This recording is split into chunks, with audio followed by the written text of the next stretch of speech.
हाथ के भी कितने रूप होते हैं। कुछ स्नेह के नाते आपसे मिलते हैं तो कुछ प्रहार बनकर आप पर गरजते हैं, कुछ मित्रता के नाते आपके ओर बढ़ते हैं तो कुछ शत्रुता में आपको खींच ले जाते हैं। किंतु कभी सोचा है कि कौन सा हाथ अधिक मूल्यवान?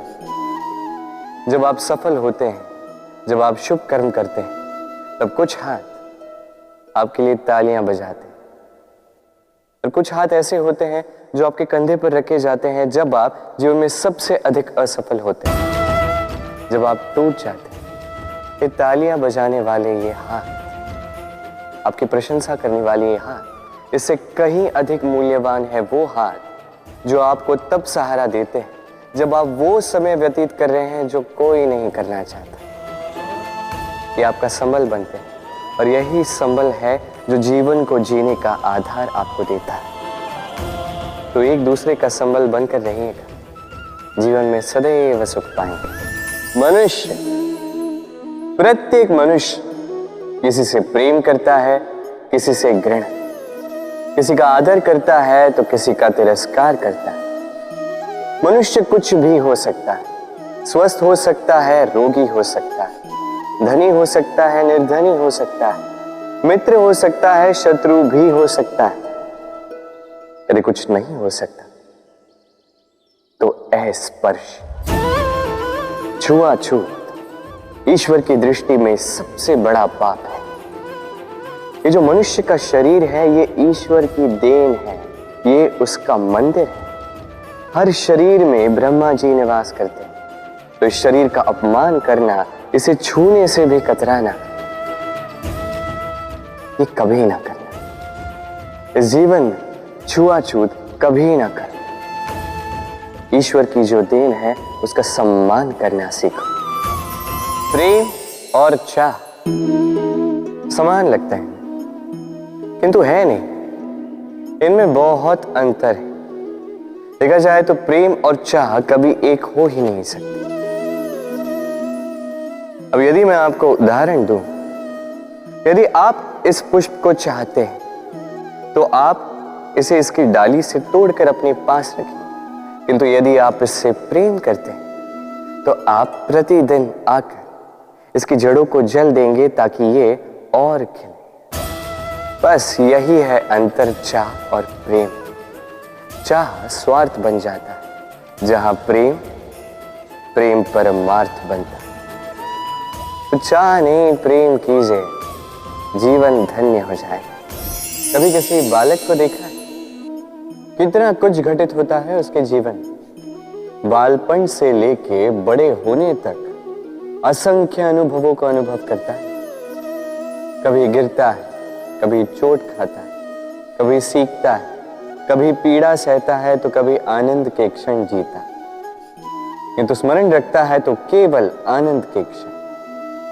अब तनिक एक बार आपके जीवन के प्रारंभ में झांक के देखिए, आपके बालपन में झांक के देखिए, आप पाएंगे कि अधिकतर स्मृतियां जो आपके मन में हैं वो अच्छे क्षणों की, बुरे क्षणों की नहीं। इसीलिए ये बालपन, ये सुखी होता है, ये निश्चिंत होता है। इसलिए आज भी ना जाने आप कितने भी बड़े क्यों ना हो जाए, बुरी स्मृतियों को, बुरी यादों को भुलाने का प्रयास कीजिए। एक बार बुरी यादों को भुलाने का अनुभव आपको हो गया तो स्मरण रखिए, कितने भी कठिन कष्ट आपके जीवन में क्यों ना आए, उनका सामना करने में आप सक्षम रहें। यदि मैं आपसे पूछूं कि इस संसार में सबसे महत्वपूर्ण तत्व कौन सा है, तो आप कहेंगे जल। और बिल्कुल ठीक है, किंतु किस कारण से? इसलिए कि वो हमें जीवन देता है, इसलिए कि वो हमारी प्यास बुझाता है, या इसलिए कि हमारे दैनिक कार्यों से लेकर मरने तक हमारे काम आता है, हर कार्य में हमारी सहायता करता है? नहीं, इसके पीछे एक भाव है जल की प्रकृति। सोचिए, सागर का ये जल सूर्य के ताप को सहकर वाष्पित होता है, फिर ऊपर जाके मेघों में समा जाता है, फिर मेघों के साथ एक लंबी यात्रा तैर कर कहीं पर्वतों से टकराकर वर्षा बनकर इस धरा पर बरसता है। फिर इस धरा के अंग को, इसकी मिट्टी को स्वयं में समा लेता है। मनुष्यों द्वारा, अन्य जीवों द्वारा जो गंदगी फैल चुकी है उसे स्वयं में समा लेता है और फिर अग्रसर होता है पुनः सागर की ओर। सागर में समा जाता है, किंतु फिर भी पुनः वाष्पित बनते समय उस गंदगी को वहीं छोड़ देता है, उस गंदगी को अपने साथ लेकर नहीं जाता। बस यही जल की प्रकृति है जो उसे महान बनाती है। आप भी अपने जीवन में अपना कर्म कीजिए, महान कर्म कीजिए, पुरुषार्थ कीजिए, किंतु पुरुषार्थ के साथ जो अहम आता है उसे अपने साथ उठने ना दें, उससे परे उठें। आप स्वयं को जल की ही भांति हल्का पाएंगे। चिंता, सभी कहते हैं चिंता नहीं करनी चाहिए, किंतु चिंता सभी करते हैं। जो वृद्ध व्यक्ति होता है वो अपने अतीत की आज से तुलना करके चिंतित रहता है। जो युवक होता है वो भविष्य के विषय में सोचता है, अपने लक्ष्य को कैसे प्राप्त किया जाए इस विचार में चिंतित रहता है। एक बालक ही है जिसे ना भविष्य की चिंता है, ना भूतकाल का दुख है। और ऐसा क्यों? क्योंकि वो केवल वर्तमान में जीता है और इसीलिए वो सबसे अधिक सुखी है। स्मरण रखिएगा, यदि आप अपने आज पे काम करते हैं, उसमें जीते हैं, उसे ठीक करते हैं, उसे और अच्छा बनाते हैं, तो आपका भूतकाल भी और आपका भविष्य भी अपने आप ठीक हो जाएंगे। इस संसार में जो भी व्यक्ति आता है कुछ न कुछ सीखता है। अब उसके पीछे होता है उसके गुरु का। अब ये गुरु को ये निर्धारित हम करते हैं। कदाचित वो हमारे माता पिता हो सकते हैं, कदाचित मित्र हो सकते हैं, भाई हो सकते हैं, आदर्श हो सकते हैं, कदाचित गुरुकुल में सिखाने वाले गुरु भी हो सकते हैं। अब संसार की कुछ बातें ऐसी जो संसार का कोई गुरु नहीं सिखा सकता, वो आपको समय सिखा जाता है। क्योंकि संसार में समय से बड़ा गुरु और कोई नहीं। अब समय में और गुरु में एक समानता है और एक अंतर है। समानता ये कि समय और गुरु दोनों आपको सिखाते हैं। अंतर ये कि गुरु पहले आपको सिखाता है, फिर आपकी परीक्षा लेता है। समय पहले आपकी परीक्षा लेता है, फिर आपको सिखाता है। अब शिक्षा प्राप्त करके परीक्षा देना और परीक्षा दे करके शिक्षा प्राप्त करना, ये दो भिन्न बातें। और सदैव स्मरण रखिए, इस समय से आपको जो भी सीख मिलती है उसे सदैव अपने पास संभाल कर रखिए, क्योंकि समय से बड़ा, समय से मूल्यवान, समय से अधिक आधुनिक और कोई गुरु नहीं। ना, कितनी साधारण सी बात है। हर एक मनुष्य जो जन्म लेता है उसे एक नाम मिलता है, जो उसे दिया जाता है या तो उसके माता पिता द्वारा, या तो उसके गुरु द्वारा, या किसी संबंधी द्वारा, या किसी प्रियजन द्वारा। इसी नाम के साथ वो पलता है, बढ़ता है।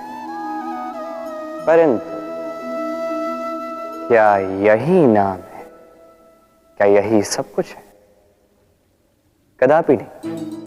एक नाम वो है जो आपको जन्म से मिलता है, जिसे आप कर्म तक ले जाते हैं, और एक नाम वो जो आप अपने कर्म से अर्जित करते हैं, और इसी कारण से आप जन्मों जन्मों तक जाने जाते हैं। आपका वास्तविक नाम वो नहीं जो आपको जन्म से मिला है, आपका वास्तविक नाम वो है जो आपने अपने कर्म से कमाया है। क्योंकि इस कमाई के पीछे अनंत प्रयास छिपे होते हैं, अनेक परिश्रम छिपे होते हैं। किंतु यदि आप चाहते ही हैं कि लोग आपके नाम को स्मरण रखें, तो आपको कर्म के मार्ग पर अग्रसर होना ही होगा। शुभ कर्म करने होंगे, निरंतर प्रयास करने होंगे, महान कर्म करने होंगे, और विश्वास कीजिए आपको एक महान नाम का ये फल अवश्य मिलेगा। मनुष्य सामाजिक प्राणी है, समाज में घूमता है, लोग ढूंढता है, संबंध बनाता है, उन्हें बढ़ाता है, सुख देता है, सुख प्राप्त करता है, अपने दुख को कम करता है। किंतु एक बात समझ नहीं पाता, अपने कौन है और पराये कौन है। देखिए, अपने वो नहीं जो सुख के क्षणों में आपके साथ रहते हैं, अपने वो है जो दुख के क्षणों में आरंभ से लेके अंत तक आपके साथ खड़े रहते हैं। ध्यान रहे, सुख के क्षणों में जो आपके साथ सम्मिलित होते हैं, ये वो लोग हैं जिन्हें आप चाहते हैं। किंतु जो दुख के क्षणों में, समस्या में, पीड़ा में, अकेलेपन में आपके साथ खड़े रहते हैं, सदैव आपका साथ निभाते हैं, ये वो लोग हैं जो आपको चाहते हैं। अब किन्हें अपना बनाना है और किन्हें पराया, निर्णय आपका है। कभी जीवन में आपने देखा होगा, सुना होगा कि मनुष्य जब दूध पीता है, उसमें यदि कोई मक्खी आके गिर जाए तो वो उसका पान नहीं करता, उस दूध को कहीं फेंक देता है। किंतु सोचिए, यदि यहाँ पे परिस्थिति तनिक भिन्न है, दूध के स्थान पर घी है, तो मनुष्य क्या करता है? उस घी को नहीं फेंकता, उसमें से मक्खी को निकाल के फेंकता है। इससे हम क्या समझते? यही कि मक्खी अधिक महत्वपूर्ण नहीं, अधिक महत्वपूर्ण है वो पदार्थ घी। अब सोचिए, दूध और घी दोनों उत्पन्न होते हैं गैया से, फिर अधिक महत्वता घी को क्यों दी जाती? वो इसलिए क्योंकि जो जितना तपता है वो उतना खड़ा बनता है, उतना मूल्यवान बनता है, इतना मूल्यवान कि यदि उसमें कोई अवगुण भी हो, लोग उसे अनदेखा कर देते हैं। स्मरण रखिएगा, ये गुण अवगुण ये केवल व्यवहार, किंतु परिश्रम करना, संघर्ष करना, तपना, ये मनुष्य का भाव है। और व्यवहार पे नहीं, भाव पर ध्यान केंद्रित कीजिए, उसे महत्व दीजिए। और आइए मेरे साथ प्रेम से कहें, राधे राधे।